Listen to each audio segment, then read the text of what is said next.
How's it going, folks? I'm Nev from Nev's Tech Bets, otherwise known as your friendly neighborhood basement dweller. Don't worry, ma'am, I am from the internet. Today I want to check out Tinder Revamp, aimed at Gen Zers who don't have much sexy time. Tinder's reputation as a hookup app will be a thing of the past if the app's new chief executive has his way. This is really funny because I was on that app and I was looking for a hookup. I was mentioning sexy things and I got scolded by one particular woman. Man, Karens.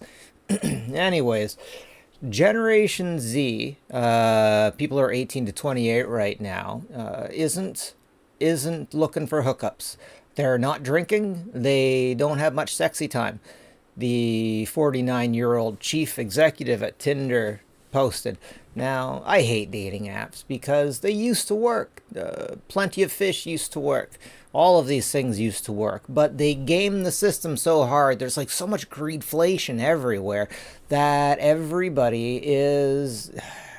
They're being nickel and dimed, basically. And the idea of like a super like is a really bad idea. So men have about a 2% chance about getting liked. And if you use a super chat or a super like, it basically seems like you are overly needy and you jump down to 1.82% comment, basically.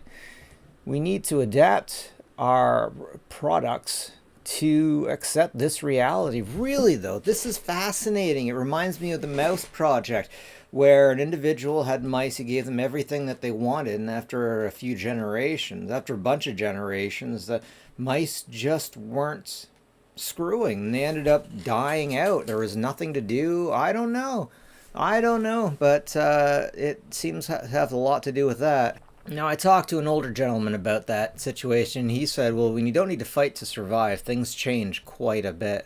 The feature allows users to pair up with friends and match with other pairs for dates. Oh, I wouldn't like that. It will just be launched globally this summer. Okay, so I find when you get too many people together, people change, and people change based off of who they're with. And the mob mentality, you know, the individual is intelligent, the mob is not intelligent at all, basically. And you can get a mob to do things you'll never get an individual to do. Yeah. They're saying employees should focus on making the user experience a better thing. But I think they should focus on just making the thing work, even if they won't make as much money. Because, man, you can dump a lot of money into these apps and not get anything.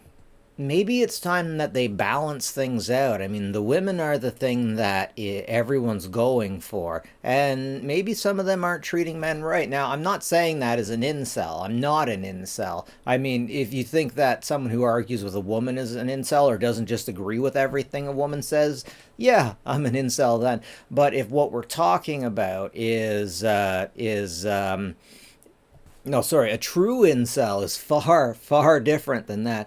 A true incel is someone who hates a woman just because of her looks, just because she is a good-looking woman, or just because she is a woman because of things that had happened to him in the past. Now, if a woman hates all men based off of what's happened in the past, that's a little bit different. I definitely think we have a cultural shift in society.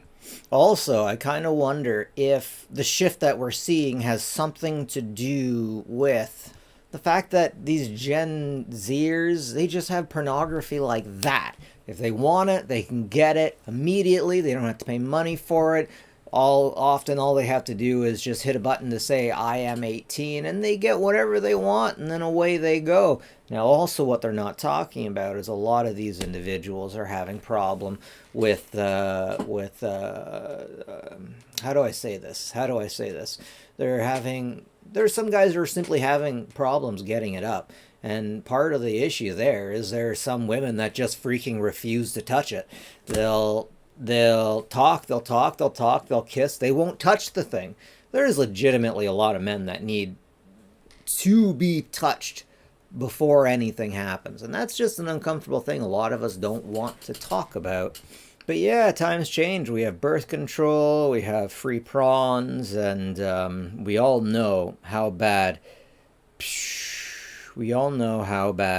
alcoholism can be on families. Now, what are these people more into? They're into their cell phones. They're into mental health. They're into experiences, not including sexy time. A lot of these mental health things are, well, quite frequently, a lot of them are simply dangerous to themselves and other people. So yeah, when you ask ChatGPT or sorry Google about it, they say, "What's Gen Z doing instead? They're spending more time online, focusing on mental health. Anxiety, depression, and burnout are higher in Gen Z. Many are prioritizing self-care." Yeah, there is a lot of burnout going on. It'd be nice if we get back to a point where we could have families and have one parent stay at home for these families. That would be lovely.